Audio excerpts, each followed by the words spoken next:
bakunzi bagusengarwa abari ku migabane itandukanye isi abari hano mu gihugu iwacu inshuti zacu tubahaye ikaze kandi turabashimira kuntu mudusengera ibitekerezo tubahaye kabona Imana ibahe umugisha kuko namwe muhora mudusera natwe turavuze ngo Imana ibahe umugisha nubundi n'umwanya nubundi w'ijambo ry'Imana ariko turi kumwe n'umukozi w'Imana mukanya baraza kumubona abasangiza ijambo ry'Imana ndetse n'ubuhamya tuzi neza ko Imana muvanye hano kure kandi Imana igikura umuntu kure kandi kashyira n'umuntu ahandi kure kandi n'ubundi nguhaye ikaze rero mubyeyi musore mupapa abari mu Bubiligi inshuti zanjye ziri mu Bubiligi ndavuze ngo Imana ibamugisha mwese ndavuze ngo Imana ibahe umugisha batoni n'abandi Imana ibamugisha abari muri Canada abari mu Faransa mwese n'abakunda Imana mwese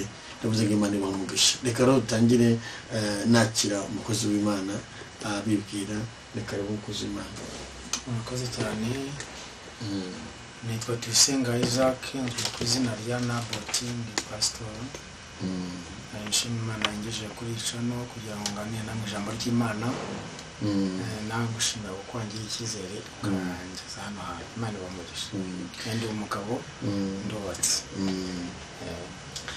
inshuti zagusengarwa reka dusenge nuko murabizi ko mumenyere ko dutangiye dusenze hanyuma tumara gusenga ntamubasigira abagani ijambo ry'Imana kandi nabo twaye kaze n'ubuhamya abantu bafite amatsiko y'ubuhamya bwinshi bwawe nani Imana ikugejeje tubaye twishimiye Imana ikura umuntu ahantu ukuntu ikamuteka kandi hantu tubishimiye uri Imana ishobora byose kandi uri Imana ifite imbaraga nta jambo na rimwe ujye uvuga ngo rihere ijambo ryose uvuze urisohoza nk'Imana tugushimiye ko wabanye n'umukozi wawe tugushimiye ko nanjye wabanye nanjye tugushimiye ko ugenda utuzigama tugushimiye ko uri Kristo uri umutabazi turavuze ngo izina ryawe ni ryamamare kandi buri muntu wese ukurikiye gusengarwa uri ku migabane itandukanye y'isi abari mu gihugu cyacu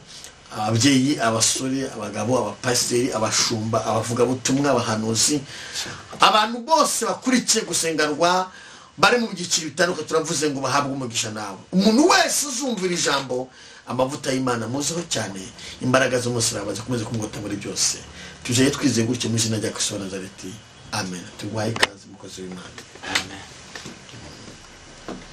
Imana mumugisha umukozi w'Imana kunyakira ndabasuje mwese mu izina rya Yesu abadukurikira bari mu Rwanda ndetse no hanze nkuko nababwiye ni Tuyisenga Isaac ariko bazi izina Naboti Pastor Naboti niryo bazi cyane ndabasuje rero Imana ibahe umugisha mwese Imana ikomeze kubagirira neza nagira ngo tudatenze rero nsome ijambo ry'Imana kugira ngo kunsengera bansengeye kugira ngo ahubwo ibyo mvuga byose bibe biri mu ijambo ry'Imana ndasoma mu rwandiko rwa kabiri Pawulo yandikiye abakorino igice cya mbere ni umurongo w'10 handitse ngo yaturokoye urupfu rukomeye rutyo nanone iracyaturokora kandi twiringiye yuko izakomeza kuturokora amen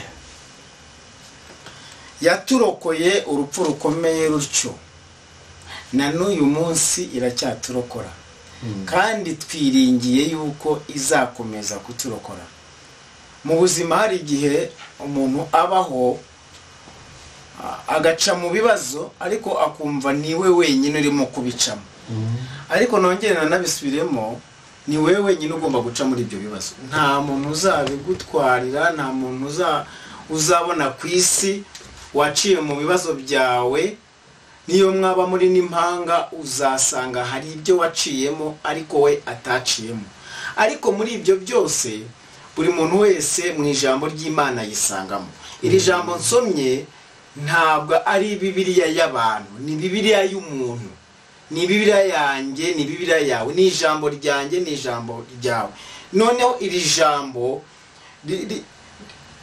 kuri buri muntu wese bihaciyemo na Alpha na Omega nta gihe uzacamo na kimwe ngo kiburemo iri jambo ry'Imana nta gihe igihe cyose uzaca mu bintu ukumva wabuzemo ijambo, uzamenye ngo uri ku ikote ya Satani, uzamenye ngo ufite ikibazo, byanze bikunze uzagaruka mu murongo uzasanga hari ijambo rigutabara ririmo.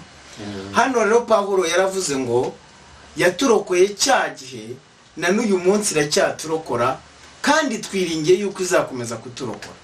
Mu mihamagaro intumwa zagiye zihamagarwa, Pawulo yari yahamagawe umuhamagaro we wenyine, nk'uko ba Petero bahamagawe iyindi mihamagaro, ndetse na Yohana na ba Matayo n'abandi. Natwe twahamagawe imihamagaro itandukanye. Ubu nje hano ariko uraza kumva umuhamagaro wanjye utandukanye n'uwanyakiriye hano, utandukanye nawe. Buri muntu wese agira ahantu Imana imunyuza, ariko icyo nyishimira ikomeza twese kuturokora.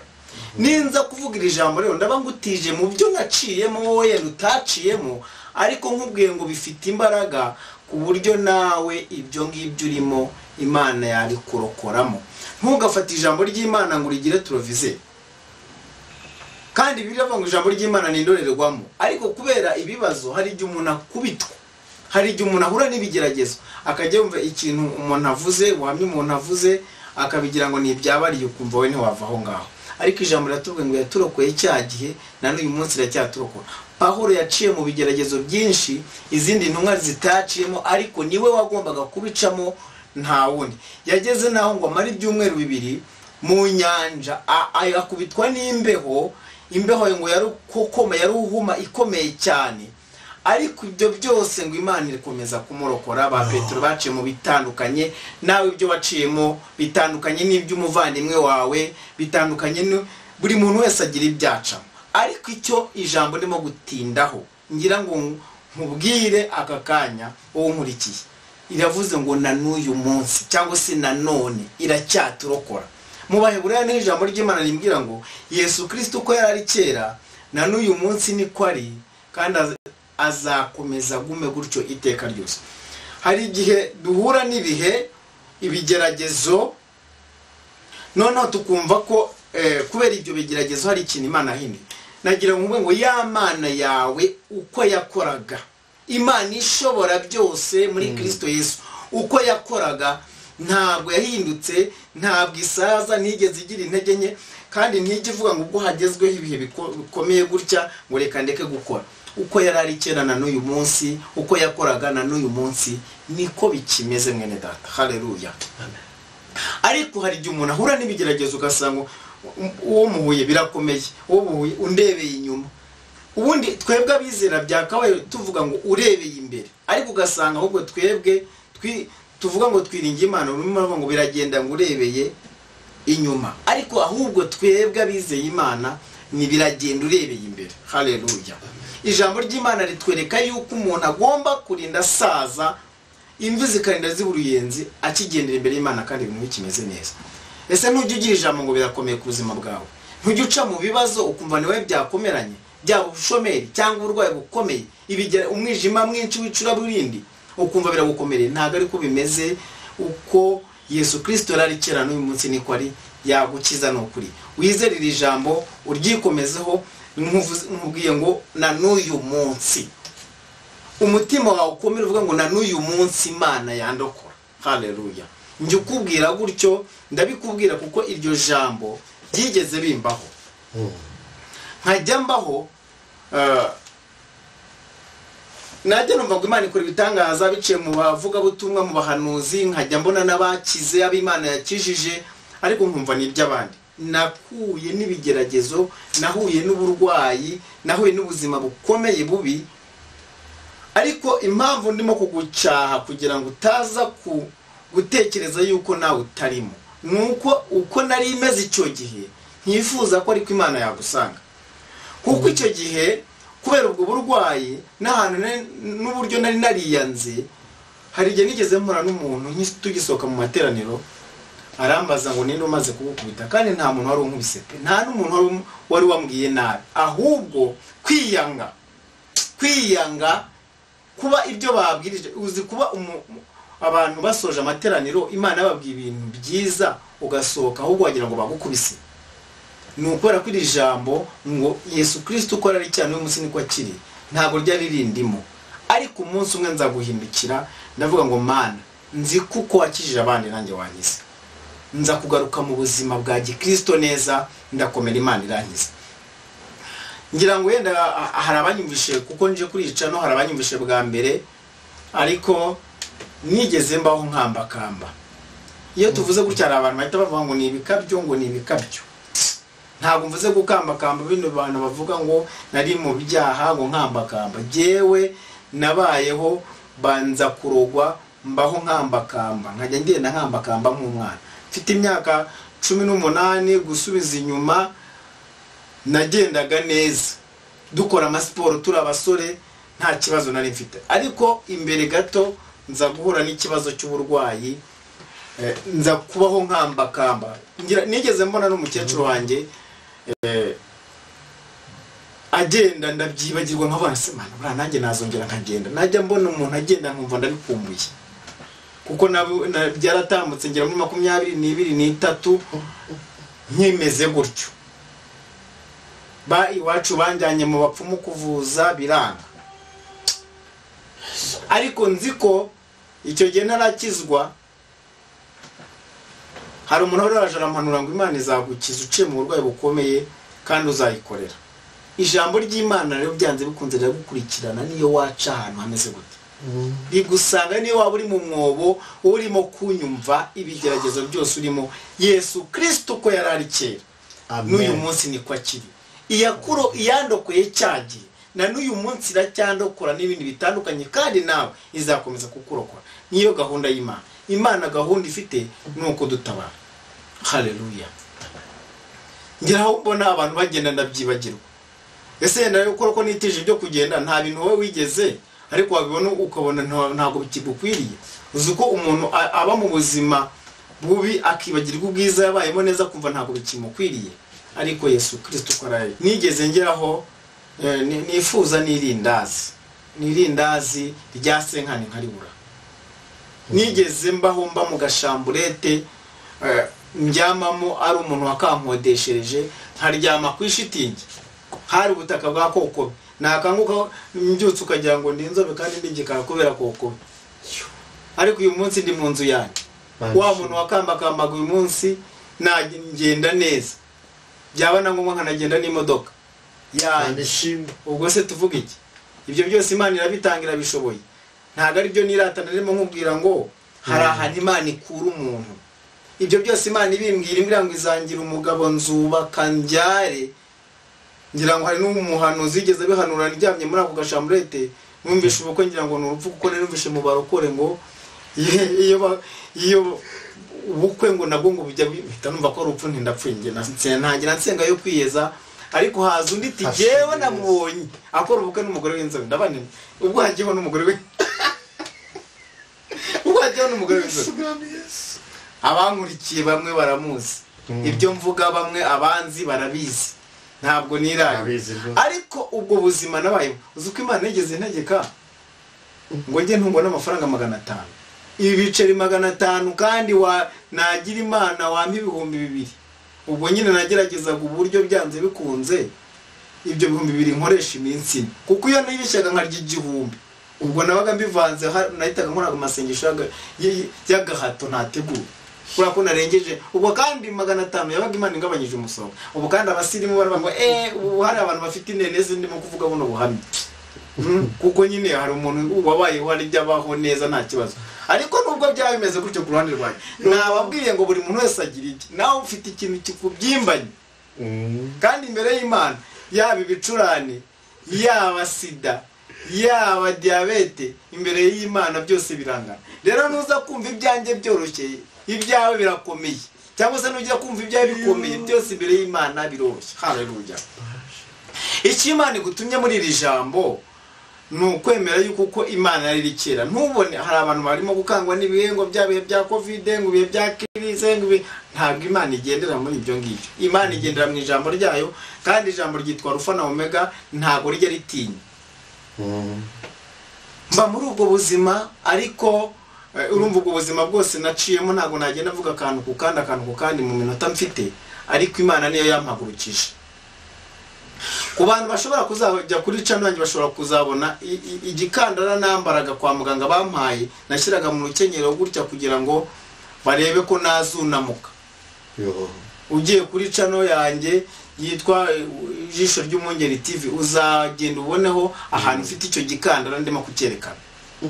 Ariko byose byaranze ngira ngo bana nakime sinigeze nyamara n'umunsi umwe, ariko uyu munsi ndagenda ndahagaze hashimwe nabaye umugabo mu bandi.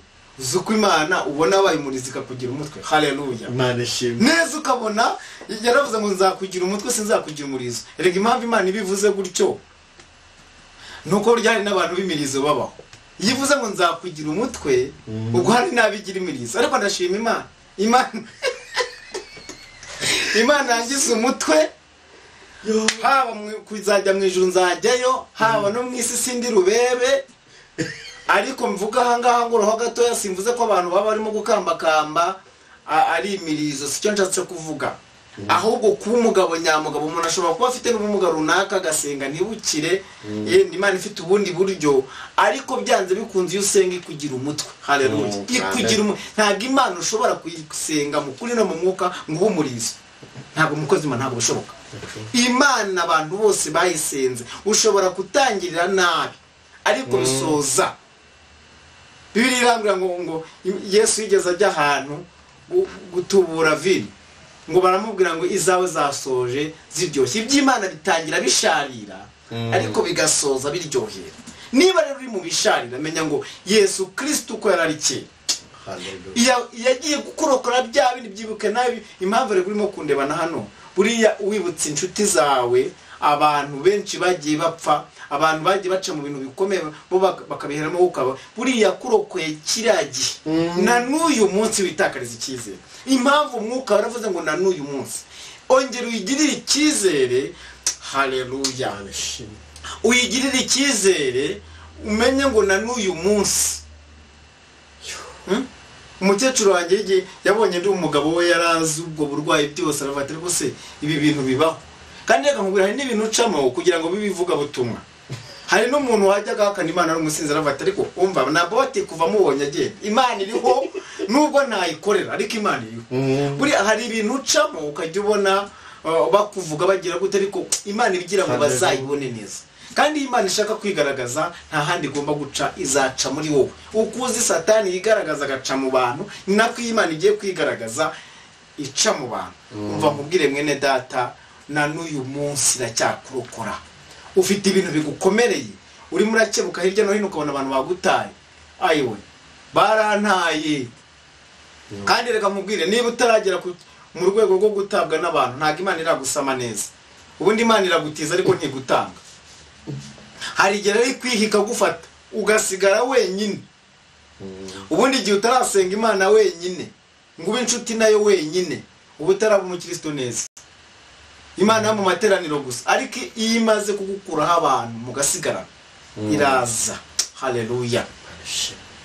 Rero ivuganye nawe uri ijambo ngo na n'uyu munsi kugira ngo uwo munsi uhagazemo mubi urimo kunyumva umenye ngo na n'uyu munsi igiye kukurokora. Imana habe icyubahiro. Ufite ibintu bigukomereye, hari igihe utekereza ukagira abandi ukajya n'abandi bateye imbere, ukajya ubona abandi byagenze neza, ariko ukajya ubona hari igihe umuntu avuga ngo niko nabaye. Ubundi se niko wabaye? Imana ifite ibisubizo bitoya. Imana agatonyanga kayo konyine kahazi isi. Imana ngo yigeze igera mu babembe batigeze bakora n'umunsi n'umwe, bari barajugunya ahantu igihugu cyose gishonje cyarabuze ibyo kurya, ngo cyarageze ku rwego ngo barya n'abana babo.